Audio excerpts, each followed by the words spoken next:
Hola amigos, welcome back to Latina Living History. I have a confession to make for you this week. I didn't film very much of this project, and the reason for that is I didn't think it was going to work.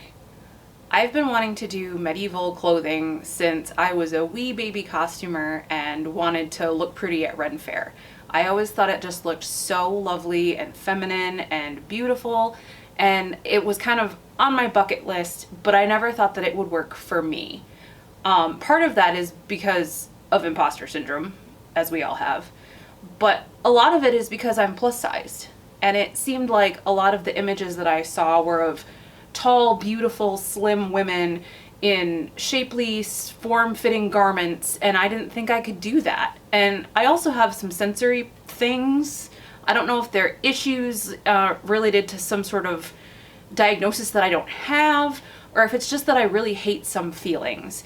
But I don't like bands around my body, and so that's one of the reasons I like corsetry, because it's a spread out sort of pressure, and it keeps things like waistbands from kind of digging in and setting off whatever sensory sensitivity I have. And there weren't corsets in the medieval period. People didn't wear them. Women were not corseted. And so the idea of kind of just trusting one layer of linen to keep my body happy and comfortable when I have all of these special things about me that mean I can't do that thing just really intimidated me. And it wasn't until I started talking to Faye Sterling, I will link her channel in the description below, and she did a video about a supportive medieval shift. And there was also some information about the Lengberg bra finds that I will link.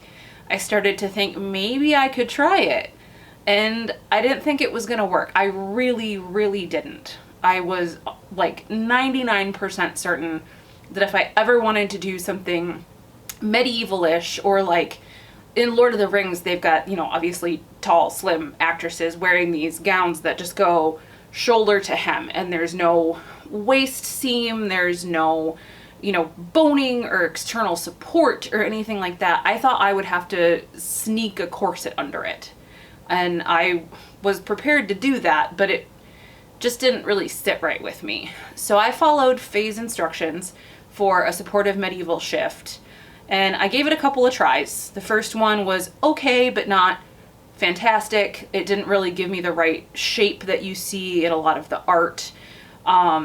And so I talked to her. That was actually like one of the first conversations I had with her through some of the costume social media, and it was really cool because she's really passionate about researching and recreating these garments, and so to be able to pick her brain on something that she's so knowledgeable and so passionate about was really special.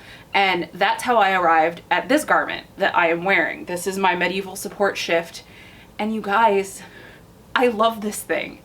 It works. It gives me the right shape. It's comfortable. I've fallen asleep in this.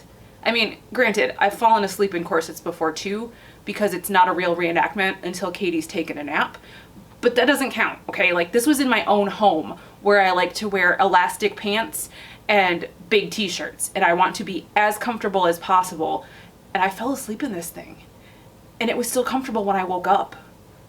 I don't even know how to describe this to you, you guys. Like, one layer of linen is letting me do a thing that I've wanted to do for 20 years.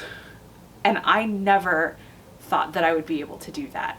So this is a bit of a divergence from the Latina part of Latina living history. This type of garment is not part of Mexico or Latin American history. But for me personally, it's a big step. And I'm really excited that this is working for me. And I know that there's other plus size people out there who feel the same way. I can't do that. That's not gonna work for me. It's not gonna work for my body. Other people can do it, but it's not for me. And this taught me that this is for me. I can do this, and I can enjoy it. And I, like 100%, did not think that this was gonna work, which is why, circling back to the beginning of this, I did not film the making of this, because I was so certain that it was going to fail and I wasn't going to be able to make a video about it. So what I did was, once I made this and I was like, oh my God, I love this, I went back and filmed a little bit of the fitting. So I'm going to put that footage in here and show you kind of what I did to arrive at the shape that I currently have. And it's so easy. It's so easy. I literally did it on myself with rectangles of fabric. You can do this. We can do this. We can wear this time period and we can enjoy it and be comfortable and have fun. So now that things are opening up again and a lot of people are getting vaccinated, get vaccinated. Go get vaccinated so that we can go hang out and wear our awesome clothes together and talk about the stuff that works for us. So I hope that this strikes a chord with you somewhere and that it gives you the faith to try something that you didn't think was going to work for you, because this was a transformative experience for me.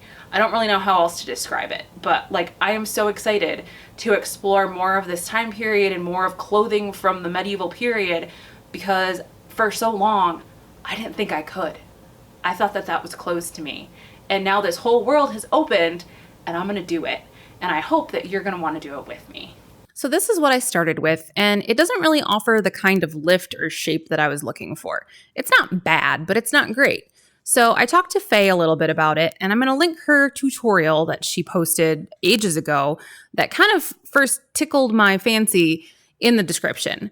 And so I made myself a muslin and an old bed sheet of this second style with a shaped center front seam, and that's where the lift and support comes from. So I basically just cut out a rectangle that was bigger than my measurements, and I measured out where I needed my side seams to be. That's where I knew I wanted to put my lacing. And then kind of just marked out like a hole for my neck and went for it. I started pinning.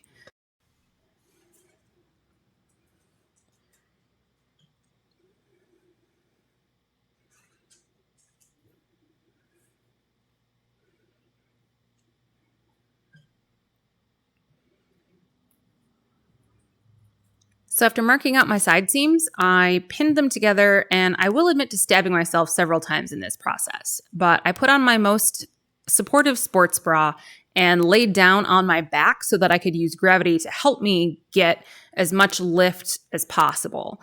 And then I just started pinning out the excess in the center front.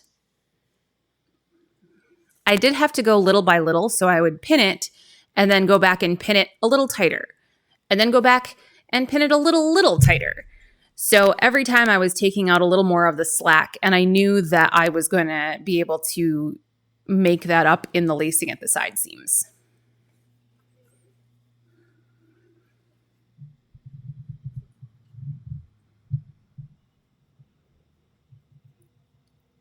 The end product is made in linen from Fabric Mart Fabrics, and it did end up stretching a little bit, so I put in a center back seam to take out the excess.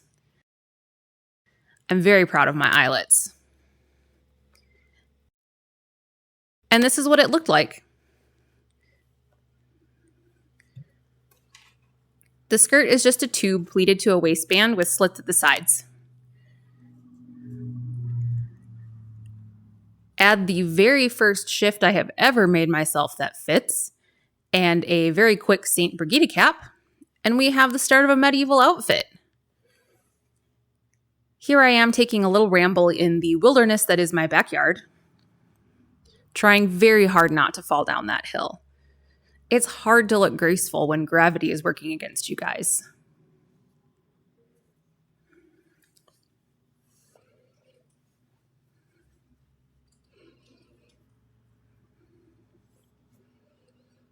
It doesn't look like much of a hill, but it's a heck of a hill, okay?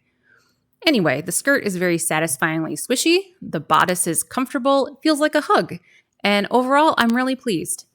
I'm excited to make more garments to go over it, and I hope you'll like and subscribe so that you can see what I come up with next.